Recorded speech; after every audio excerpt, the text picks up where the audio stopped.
Hello, नमस्कार, आदाब, सत श्री अकाल और अस्सलाम वालेकुम। मैं हूं मोहम्मद अहमद काज़मी, लेकर आया हूं आपका पसंदीदा कार्यक्रम आपके रूबरू। मीडिया स्टार वर्ल्ड मुसलसल आपको मिडिल ईस्ट, इजराइल फिलिस्तीन जंग और उससे मुताल्लिक जितने भी पूरे इलाके की खबरें हैं वो मुसलसल अपडेट कर रहा है।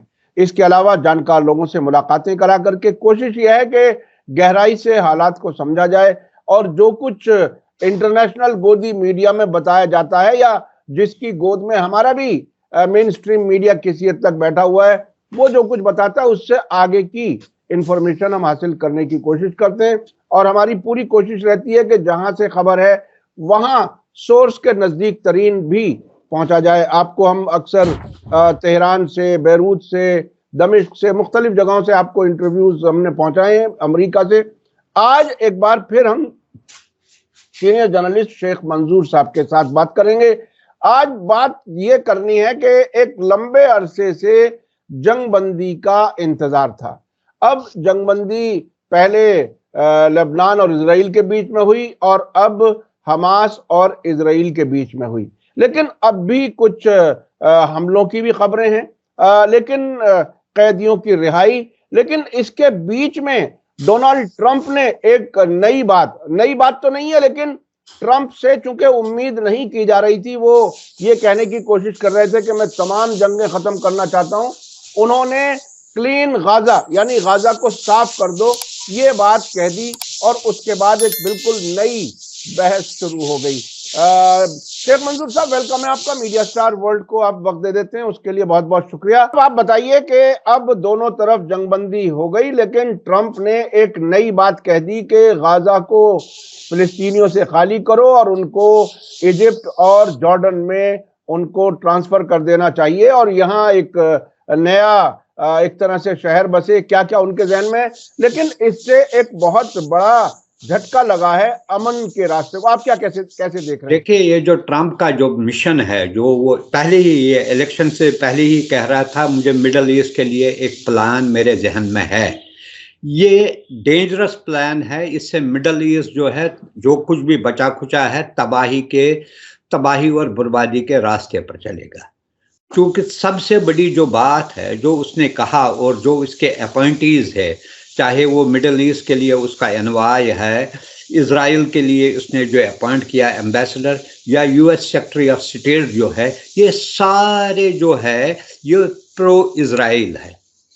और शायद इसी वजह से जो ट्रंप के जहन में जो प्लान है, clean out Gaza from Palestinians, ये इसी वजह से इनको इन ओहदों पर तैनात किया गया।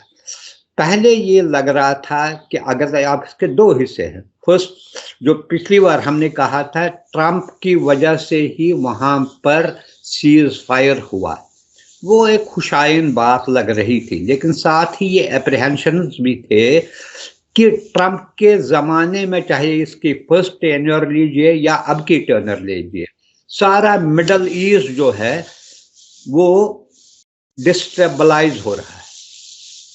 जंग से हुआ था किसी हद तक, कुछ कंट्रीज वहां पर इफेक्ट हुए थे, लेकिन जो इसका ये प्लान है ये डेंजरस है।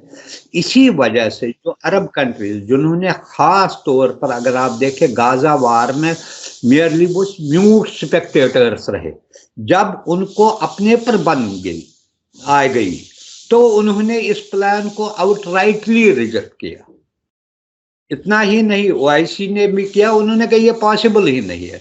क्योंकि उस वक्त तक वो दूर से हम पहले भी कह रहे थे, जब दूर से वो तमाशा देख रहे थे गाजा में क्या हो रहा था, जब उन पर अब आ रही है, ट्रंप ऐसा आदमी है, उन्होंने कहा आप एक्सेप्ट कीजिए। उन्होंने, अगर आप देखेंगे वो एक्सचेंज ऑफ प्रिजनर्स के बारे में भी, कुछ प्रिजनर्स इजिप्ट भेजे गए जो एक्सचेंज में वो रिहेबिलिटेट हुए, ये उनको पता चला अब उनकी बारी आ रही है, इसलिए और वो एकदम जो है उन्होंने रिजेक्ट किया। ये एक तरफ से ये एक टेस्ट भी था ट्रंप की तरफ से, वो किस हद तक जा सकता है। जिस तरीके से पिछली बार उसने अब्राहम अकॉर्ड कराया और फोर्सफुली कराया, बहुत सारे अरब कंट्रीज को उस वक्त परसू किया गया कि वो इजराइल को एक्सेप्ट करे, क्या वो इस प्लान में कोई लचक दिखाए या कोई फ्लेक्सिबिलिटी दिखाए? लेकिन अब लग रहा है इससे ये पॉसिबल नहीं है। ये इसलिए भी पॉसिबल नहीं है, आप देखिए जॉर्डन में already several million Palestine refugees है, सीरिया में है, लेबनान में है, इवन गाजा से पिछले 2024 और 23 में 1 लाख के करीब जो रिफ्यूजी पैलेस्टाइन रिफ्यूजीज वो क्रॉस ओवर किए उन्होंने इजिप्ट में।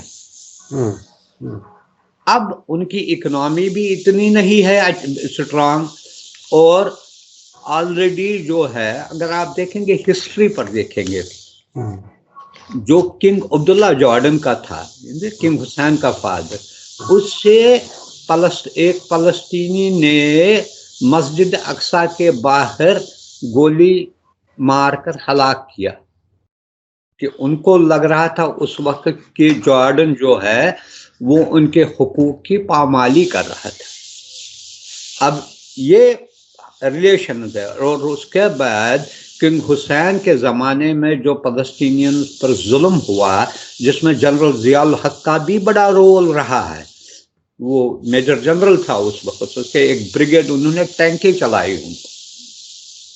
दूसरी तरफ आप देखिए अनवर सादा, जब उसने कैंप डेविड गार्ड किया, उसके फौरन बाद उनको एक परेड के दौरान एक सोल्जर ने गोली मारी। ये सेंटिमेंट दिखाता है, हुकूमत कुछ भी हो, कि उन्हें ये लगा कि ये उन्हें कबूल नहीं है। अगर ये सेंटिमेंट है तो इन हुकूमतों को ये अंदाजा है कि ये किस तरीके से उनके लिए भी यानी कि खतरनाक साबित हो जाएगा। ये सवाल ये सिर्फ फलस्तीनियों का नहीं है, उनकी हुकूमतें भी गिरने का खतरा है। इसीलिए उन्होंने, लेकिन ट्रंप को ये भी सोचना चाहिए कि वो अब एक तरीके से वो ग्रेटर इजराइल का जो प्लान है इसको परस्यू करने की कोशिश कर रहा है। वो किस हद तक इसमें कामयाब हो गए, अभी it is too early to predict about that. लेकिन अभी उसके पूरे 4 साल है। अगर वो इसी काम में लग गया तो यकीनी तौर पर इस खत्ते में वो जो है जंग के बादल जो है मंडलाएंगे। ऑलरेडी ये देखना है इसमें जो दूसरे, हालांकि स्पेन ने कल ही जो है रिजेक्ट किया और उन्होंने कहा कि पैलेस्टाइन स्टेट को कायम करने की ज़रूरत है। देखना है जो यूरोपियन एलाइज है, यूएस के जो पहले रहे, हालांकि अब मुझे लगता है उसमें कोई दूरी भी आ गई है, वो किस हद तक ट्रंप के इस प्लान के साथ जाएंगे। मुझे नहीं लगता है मैक्सिमम इसके साथ जाएंगे। हो सकता है कुछ कंट्रीज ऐसे होंगे जो दबाव में आकर इसके साथ जाएंगे, लेकिन बाय एंड लार्ज इसके अलावा जो इसकी जिम्मेवारी है 2-3 और कंट्रीज पर है। इनमें रशिया है, इनमें चाइना है, उन पर भी जिम्मेवारी है कि वो किस तरीके से इस मसले को हैंडल कर सकेंगे। लेकिन ट्रंप जो है वो एक डेंजरस बॉल गेम खेल रहा है।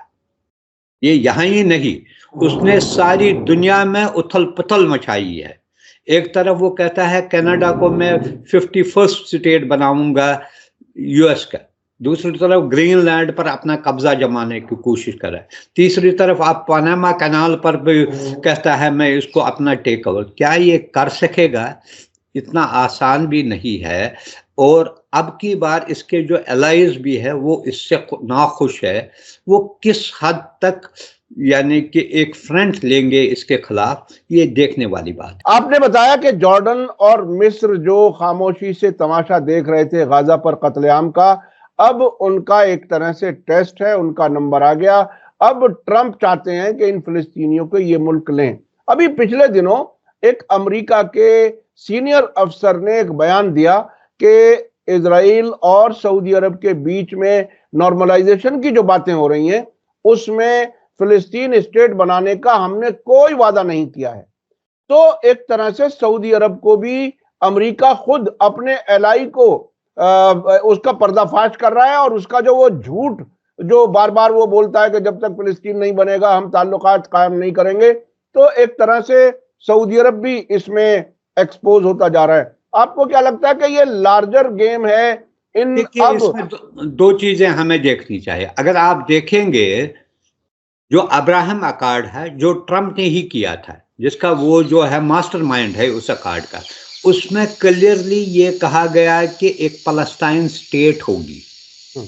हालांकि ये था कि जेरूसलम उसके यानी कि उसके कैपिटल के तौर पर नहीं माना गया, लेकिन ये मान लिया गया था एक फलस्तीन स्टेट होगी।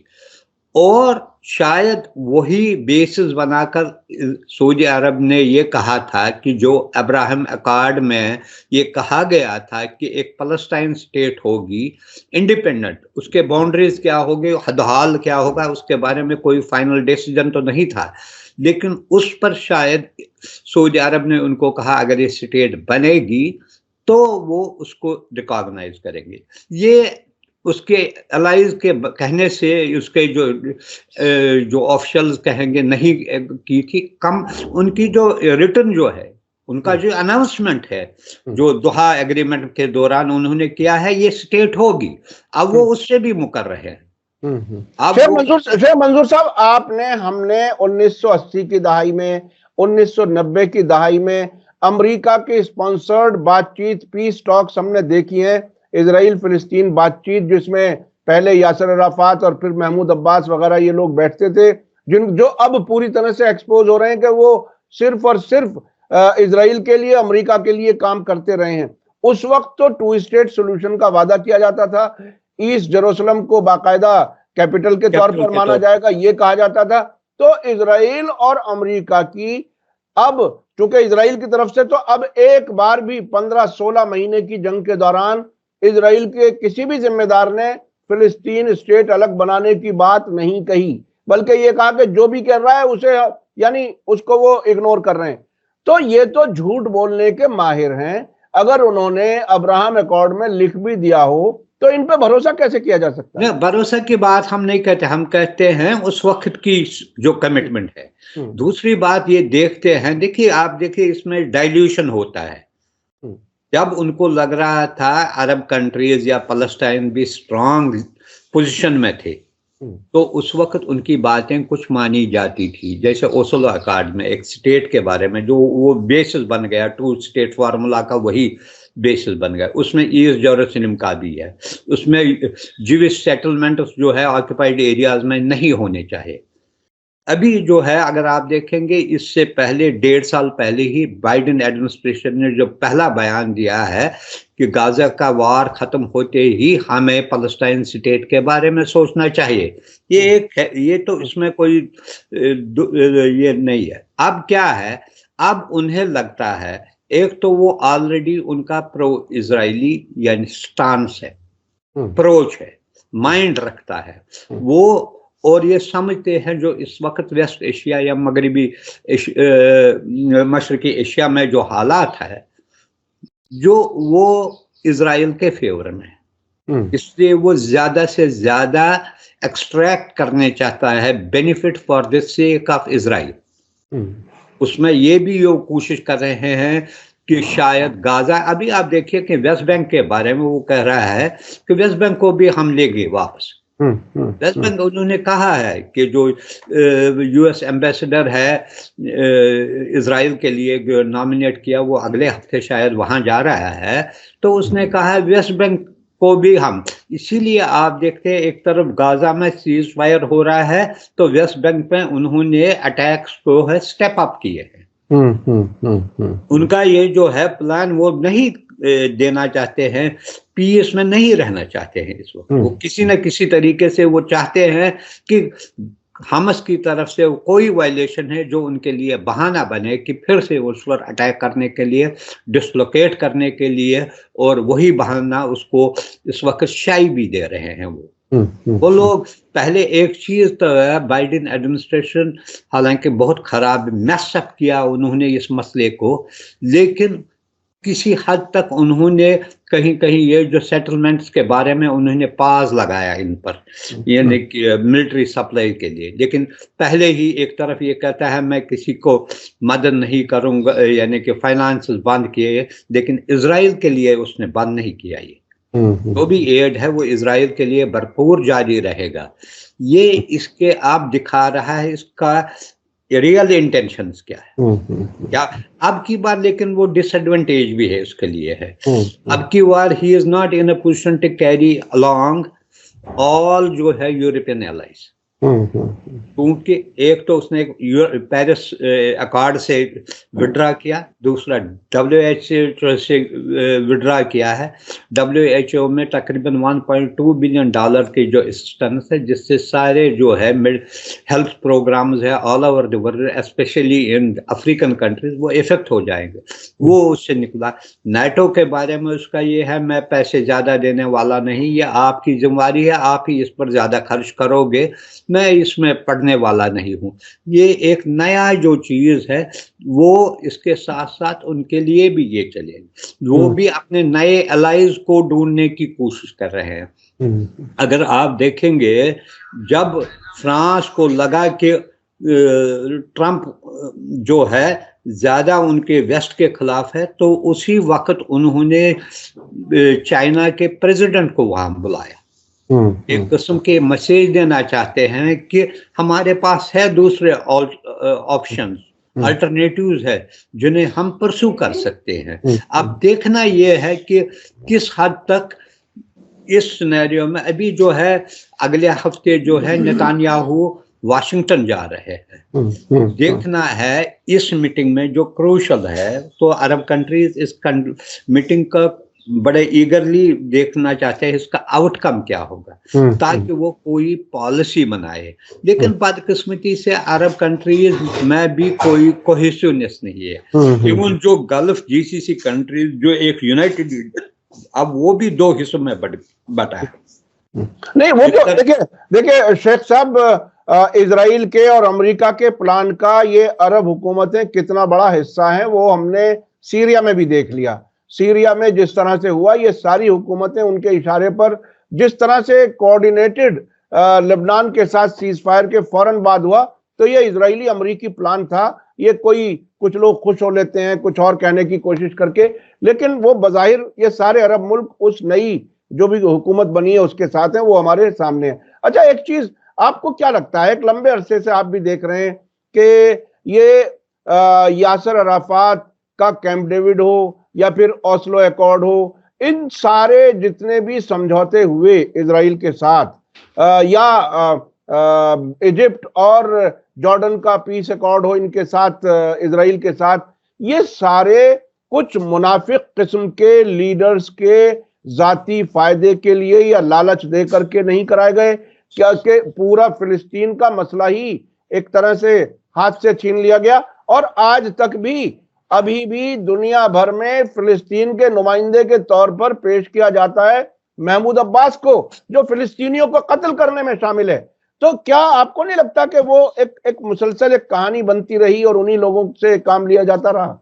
देखिए, हमें इस मसले को बड़ा कॉम्प्रिहेंसिवली देखना। जब ये पीस की बात चल रही थी, ओस्लो अकॉर्ड या उस वक्त जो था, उस वक्त सीरिया भी इस टॉक्स में इन्वॉल्व था।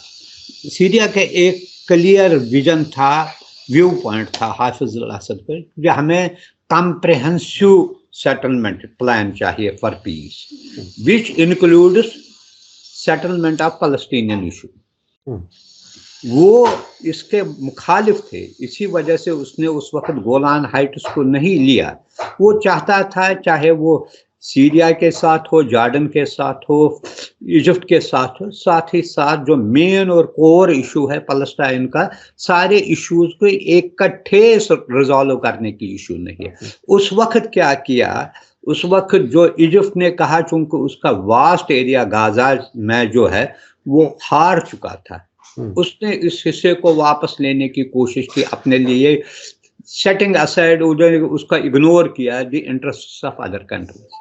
इसी तरह जॉर्डन ने भी अपनी तरीके से सेटलमेंट की, और बाकी रहे दो, एक सीरिया रहा, दूसरा पैलेस्टाइन रहा। उन पर सिर्फ लिखत में, जैसे हम कहते हैं अब्राहम अकॉर्ड, उस वक्त लिखत में कहा गया भाई आपकी एक स्टेट होगी, उसको नोबेल प्राइज भी दिया गया, भाई हम ये करेंगे।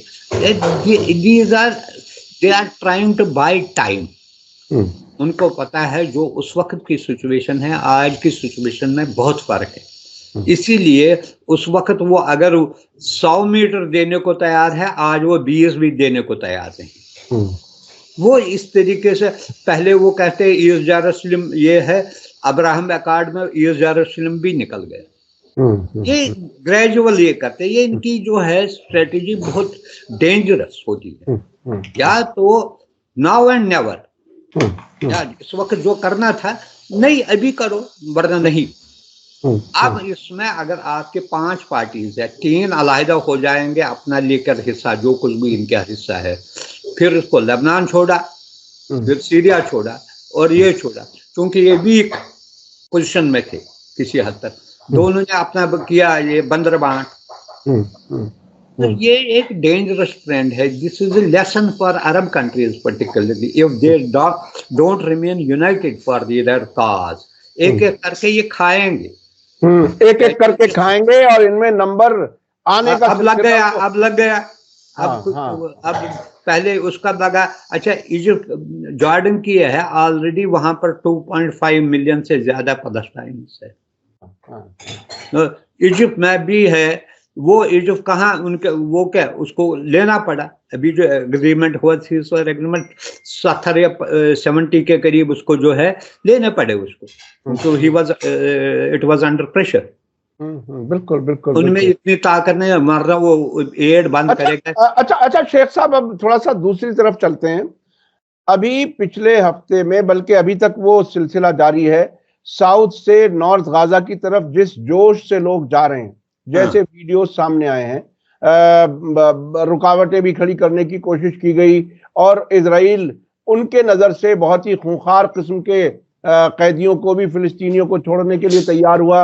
इधर साउथ लेबनान में लेबनान हुकूमत की मर्जी के खिलाफ, लेबनान हुकूमत ने तो ट्रंप के उस 18 फरवरी वाली बात को सुनकर के मान लिया था, लेकिन पब्लिक वहां से चलती गई और तकरीबन 30 गांवों को इजराइल से आजाद करा लिया, जबरदस्ती आ गए। तो वो जो जोश है, जो जीतने का उनके अंदर एक जज्बा है, उसको देखते हुए क्या ट्रंप का कोई भी प्लान कामयाब हो सकेगा?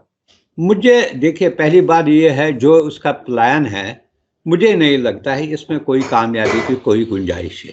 लेकिन जब एक बड़े पावर का लीडर ये कहता है, नेचुरली इससे जो है रीजन में जो है उथल पुथल मच जाएगी।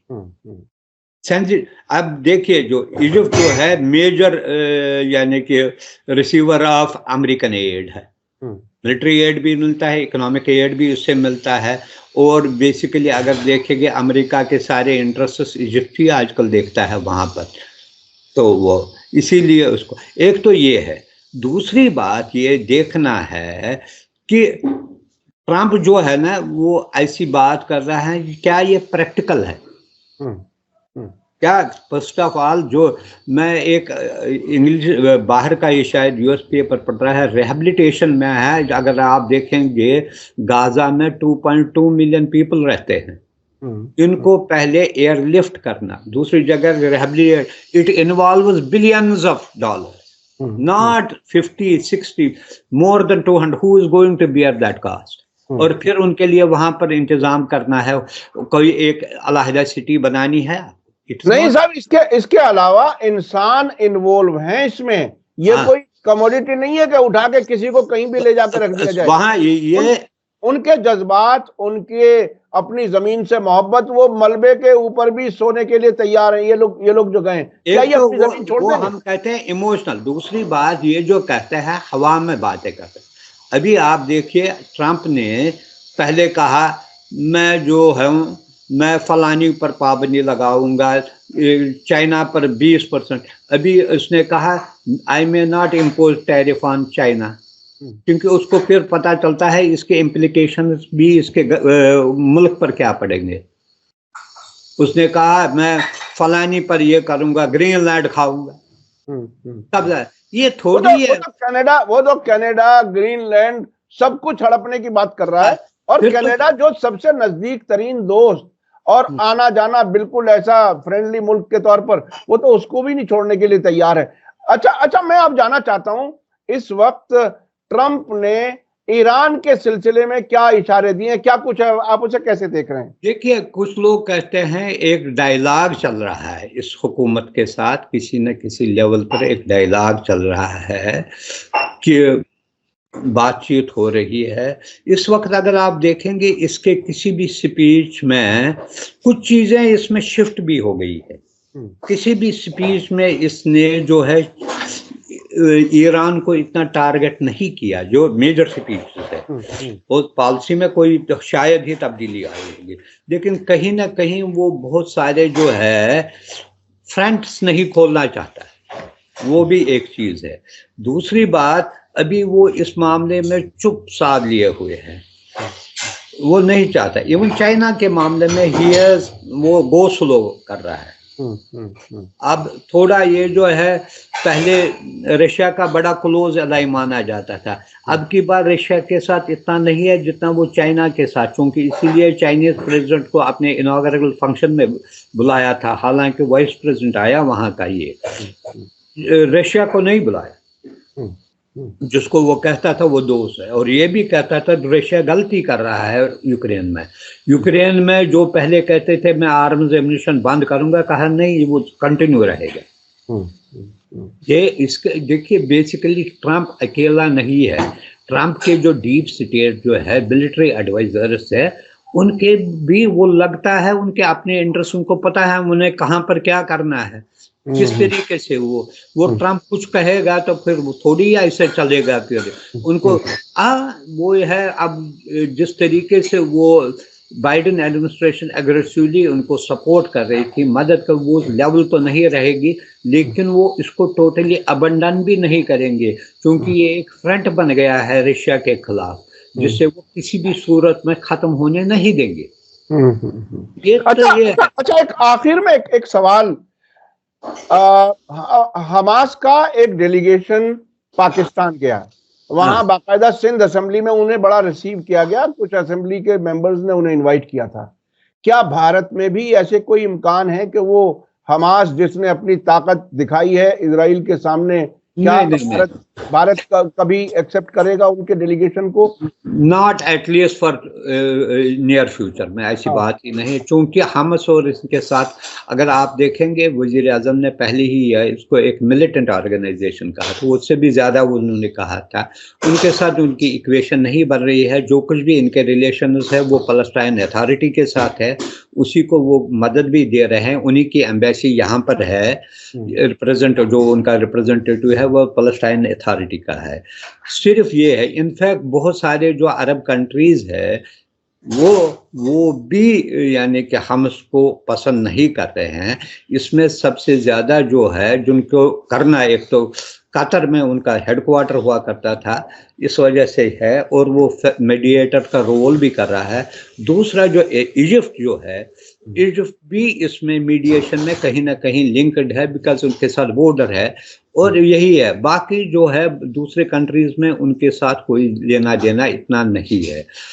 अब पाकिस्तान में जो है, पाकिस्तान में जो ग्राउंड लेवल पर जो था सपोर्ट जो था फलस्तीनियों के लिए मैसिव था, वहां पर कई बड़ी मिलियन मार्च रैली भी निकली, कुछ जमात इस्लामी ने किया, कुछ दूसरे पॉलिटिकल पार्टीज ने भी किया, और एड भी वो देते रहे इनको, जो है खासकर relief in the form of relief बहुत भेजा उन्होंने, लेकिन गवर्नमेंट लेवल पर वो भी कुछ नहीं कर सकते हैं, क्योंकि अपने उनकी हालत अपनी खराब है। वो इतना एनॉय नहीं करना चाहते हैं अमेरिका को इस वक्त, जो उनके लिए मजीद यानी पेचीदगियां शुरू करेगा। इसलिए ये चीजें जो है फॉर इंडिया इसका लिए नहीं है, अभी तो है नहीं, अनलेस वो कोई एक यानी कि एक स्टेट के तौर पर, एक गवर्नमेंट के तौर पर वहां पर ऊपर जाए, फिर बातचीत के दरवाजे खुल सकते हैं उस वक्त, अभी तो वो स्टेज ही नहीं आया। अच्छा, ट्रंप ने मोदी जी को भी बुलाया है इस ऐलान के बाद कि तमाम गैर कानूनी लोगों को वहां से निकाला जाएगा। आपको क्या अब आने वाले टाइम में भारत और अमेरिका के ताल्लुकात किस तरह से लग रहे हैं आपको? देखिए, भारत, इंडिया और यूएस के कुछ इश्यूज पर जो है डिफरेंसेस है, जैसे आपने कहा इमिग्रेशन इशू पर है। हाल ही में अभी पता चला कि यूएस के जो सिक्योरिटी फोर्सेस उन्होंने एक गुरुद्वारा में न्यूयॉर्क के अंदर गए, तलाशी ली, वहाँ से जो इन्हें लगा कि इलीगल इमिग्रेंट्स है उनको पकड़ने की कोशिश। और इस पर तो इंडियन गवर्नमेंट ने भी कहा अगर कुछ है we are ready to cooperate with United States on this issue. लेकिन अमेरिका के लिए इंडिया बहुत बड़ा एलाई इस वजह से भी है कि साउथ चाइना के बारे में जो कार्ड है जिसमें 4 कंट्रीज है, Japan, Australia, India and US. अगर आप देखें इन्हीं 4 कंट्रीज के फॉरेन मिनिस्टर्स को ओथ सेरेमनी में बुलाया गया, दूसरों को नहीं बुलाया गया, नाटो वालों को नहीं बुलाया, ब्रिटिश या जो इनके यूरोपियन यूनियन वालों को नहीं बुलाया, जो बड़े क्लोज थे हम। लेकिन इंडिविजुअली इन 4 को बुलाया गया। इसके अलावा जो है इटालियन प्राइम मिनिस्टर, चूंकि वो राइट विंग से ताल्लुक रखती है, उसको बुलाया, या कुछ और लोगों को बुलाया है। ये दिखाता है कितनी इम्पोर्टेंस अटैच कर रहा है ट्रंप एडमिनिस्ट्रेशन कार्ड को, जो साउथ चाइना और चाइना का जो एक्सपेंशन डिजाइन है इस रीजन में, पैसिफिक में, इंडिया पैसिफिक में, इसको रोकने की वो कितनी कोशिश कर रहा था। इसलिए इंडिया उनके लिए बड़ा इम्पोर्टेंट पार्टनर है। हाँ, ट्रेड इश्यूज पर रहेगा, टैरिफ में वो जो है इक्वली जो उसमें हो सकता है वो इंक्रीज करेगा। इमिग्रेशन इश्यूज है जिसमें अभी जो है जो वहाँ पर उनको डिटेक्ट किया गया, उनको वापस लाने की जो कोशिश की जाएगी, उसमें शायद इंडियन गवर्नमेंट किसी हद तक वो एक्सेप्ट, क्योंकि जब नए सेक्रेटरी ऑफ स्टेट ने जयशंकर जी के साथ वाशिंगटन में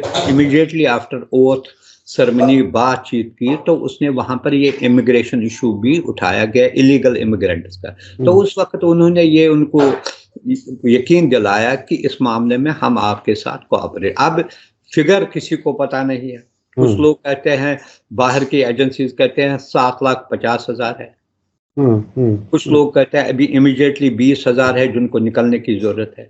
अभी जो है इसमें एक और प्रॉब्लम हो रही है, जो वहां पर गए हैं टेम्परेरी वीजा के लिए, वो भी हजारों की तादाद में इंडियंस है जो कंपनीज में काम कर रहे हैं, उनका क्या फ्यूचर रहेगा। अच्छा, उसमें जो है यूनिफॉर्मिटी है ट्रंप की, ये नहीं सिर्फ इंडिया के लिए है, ये दूसरे मुल्कों के सिटीजन के लिए भी एप्लीकेबल है। खासकर इसमें सबसे ज्यादा सफरर्स हैं मैक्सिको वाले, मैक्सिको, ग्वाटेमाला, जो दूसरे वहां पर पनामा वानामा जो है वहां ज्यादा है। लेकिन एक किस्म के लिए ये प्रॉब्लम करेगा इंडिया। आपने देखा इससे जो है जब से हुकूमत आई है स्टॉक मार्केट में भी जो है कहीं ना कहीं वोलेटिलिटी आई है, वो सही स्टेबल नहीं रहा है इतना जितना पहले था। अब जब तक कि ये 1 महीने के अंदर एक क्लैरिटी आने लगेगी क्या किस सूरत में ये सिचुएशन हो जाएगी, और मोदी जी भी शायद फरवरी में ही जा रहे हैं वहाँ पर, किस आज कुछ अखबारों में आया वो ज़्यादा ये कर रहे हैं परस्यू इंडिया को कि वो डिफेंस में ज़्यादा उनके साथ खरीदारी करे, तो किस हद तक वो करेंगे ये भी तो पता चले, आने वाला वक्त बताएगा। जी बहुत बहुत शुक्रिया शेख मंजूर साहब, आपने हमें वक्त दिया। मैं अपने दर्शकों से बताना चाहता हूं कि बहुत सी जानकारी हमें इसमें मिली, और उसके साथ साथ आप लोगों को ये वीडियो कैसा लगा आप अपने कमेंट जरूर लिखें और ज्यादा से ज्यादा लोगों तक इस वीडियो को शेयर करें। इसी के साथ मुझे दीजिए इजाजत। धन्यवाद, शुक्रिया, जय भारत, जय हिंद। मीडिया स्टार वर्ल्ड के और वीडियो देखने के लिए हमारे चैनल को सब्सक्राइब करें और सीधे नोटिफिकेशन पाने के लिए बेल आइकन दबाएं। और अगर हमारी खबर सच्ची और अच्छी लगे तो अपने व्हाट्सएप, इंस्टाग्राम, फेसबुक और ट्विटर अकाउंट पर जरूर शेयर करें।